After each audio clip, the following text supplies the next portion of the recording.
Hey, Nick, good morning. Good morning, Happy. Welcome in. Good to talk to you today. Let's talk first of all. First of all, I know that one of the things that Governor Justice has said going is he wants to find ways to save money, and you do have something right off the bat, 1 or 2 days in that you're going to do to save a few bucks. Yeah, people are worried about these cars, and they should be. So I was counting cars. I found five. We're just going to turn them back in. We could use them, but we don't need them.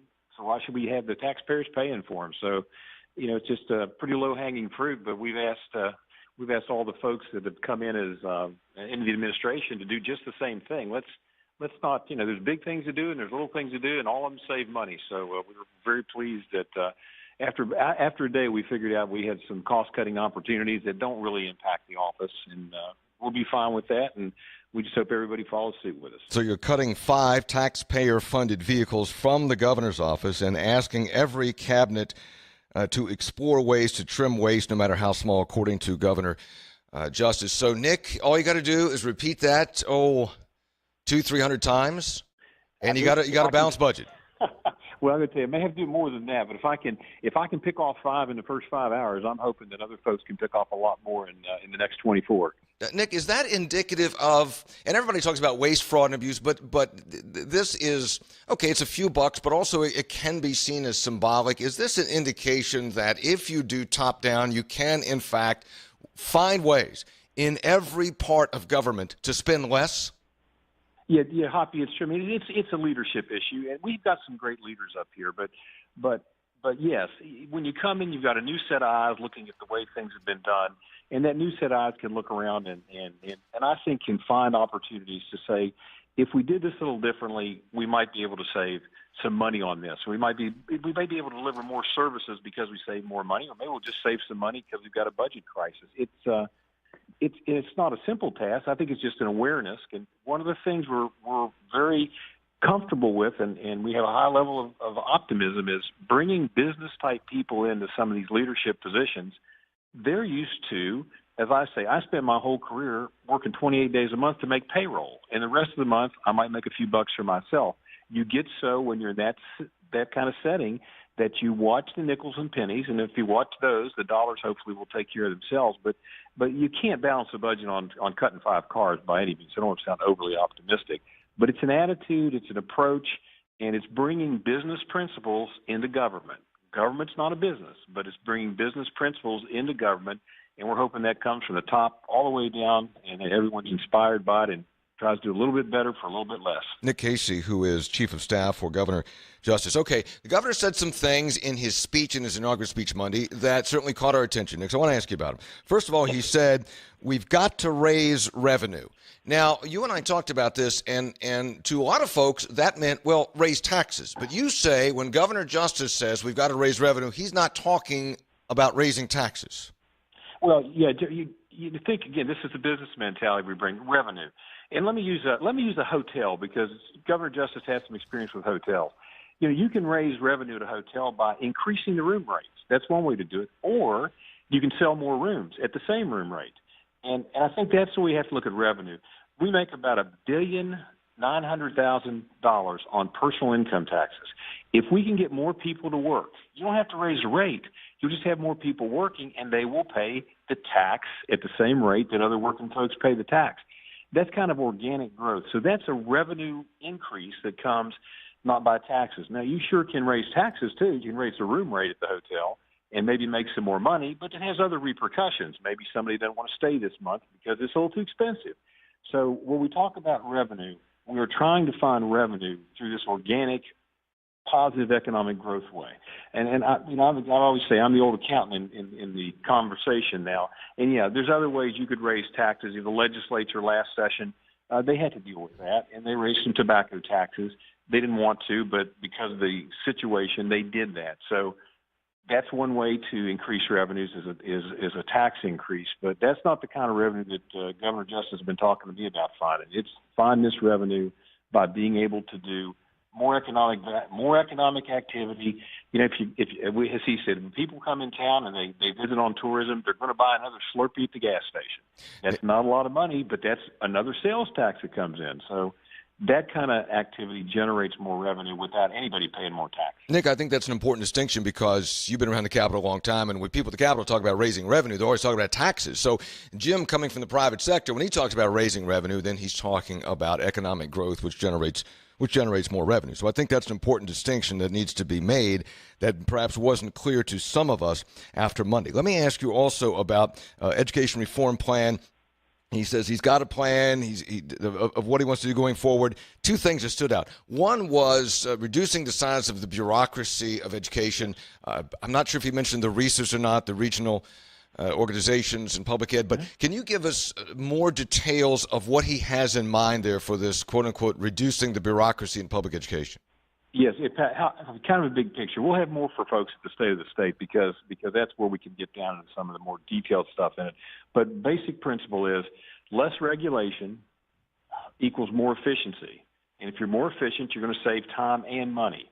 And one of the things that the governor has looked at and through the course of the campaign, talking to folks who are in the educational field, parents, students, he talks, every basketball game he's out there coaching, he's talking to parents, students, teachers, and other educators, is that there are so many regulatory constraints that are placed upon the schools that it is actually affecting their ability to be efficient. It is costing a lot of money to comply with the regulations for the sake of complying with the regulations. So less regulation, more efficiency, more savings. That's part of it. The other thing is the restructuring opportunities that are part of this overall view that the governor had is, we've got a number of agencies, the RESAs, those are the Regional Education Support Agencies. They do many things. They do lots of good, but they do stuff for the schools. Mm-hmm. The Office of Educational Performance and Audits, that's the OEPA. They do things related to the school. Another office, the West Virginia Center for Professional Development, they do things related to the schools. Even the West Virginia School Board Association, they do things related to the schools. All good things. Some might say a little too much regulation from a few of them, but all good things. But there's 4 agencies I just ticked off that are just listed that are working to advance education. It doesn't take a lot of looking to say those need to be looked at. Is not a way to do this through one body, or is there another way to put these together or to share some responsibilities so that we get less regulation, more efficiency, and thus more savings? So the restructuring opportunity there is enormous. Nick Casey's with us, Chief of Staff for Governor Jim Justice. Nick, the governor also said we have to worry about our kids getting A through F instead of our schools getting A through F. Does that mean that, and I know that the governor met with Superintendent Michael Martirano yesterday, who very much supports the A through F rating for public schools. Does that mean the governor wants to do away with the A through F grading of public schools? Well, I'll tell you what the governor doesn't want to do away with it. Accountability is important. Again, bring a business principle. You want to make sure the folks that are delivering the services for your business, in this case for our children, are doing a great outcome, doing good work. You want them to be accountable. The governor does have some concerns, and he expressed those in his speech, about the way we're measuring accountability. That A through F on kids is something we all kind of understand. That A through F approach for the schools themselves is almost a divisive, almost a demeaning, a very concerning way to do the measurements. Accountability, yes, but let's do accountability and measurements in a way that empower the folks at the schools to feel like they're doing things well, they're improving themselves, they're going to make things better for the kids, than using a system that appears on its face to almost be punitive in the way that it does the measurements. So accountability, yes, but the measurement standard needs some adjustment. Nick, I've heard that argument. We're going to talk to Christine Campbell of the Federation of Teachers momentarily, and I heard that argument over and over. But, Nick, we spend 12 years, and in some cases 16 years when people go to college, giving students A through F. Everybody understands it. Parents know what it means. And when we grade schools A through F, it doesn't mean that we're picking on schools. It means we're acknowledging schools that have achieved excellence and pointing out schools that need improvement. So, that's a grading system everybody understands. And by the way, the State Board of Education, the majority members, are firmly behind that A through F system. And as you know, they're almost the fourth branch of government. I mean, if they want A through F, they may well have A through F. Well, certainly. This is a situation where it's a conversation and communication with the State Board of Education.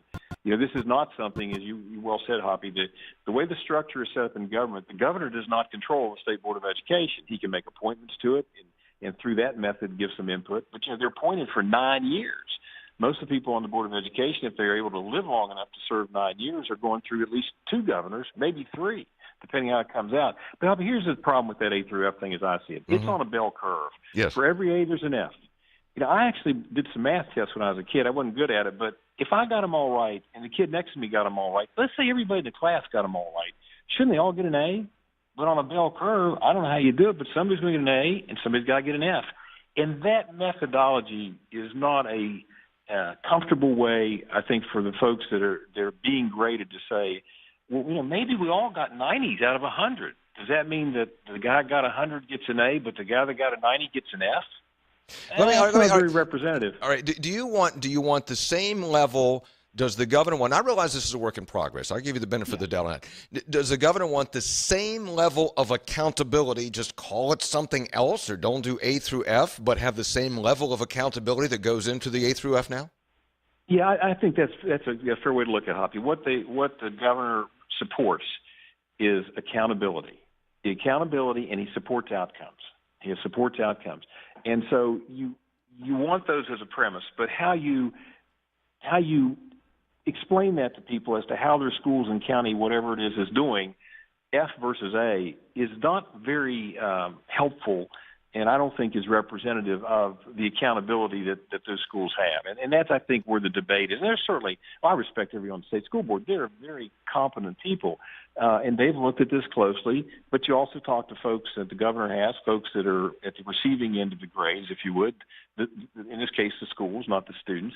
And they have some input, too. And I think that's the reconciliation of we want accountability, we require accountability. How do we report accountability in a way that's collaboratively helpful for the schools to do better, and at the same time for the parents to be able to rate those schools in a manner that's fair to the schools. Nick Casey, Chief of Staff for Governor Justice. Nick, I know it's a busy time. I appreciate your time this morning, and thanks for. Is one of those 5 cars they cut yours? Are you going to be driving your own car?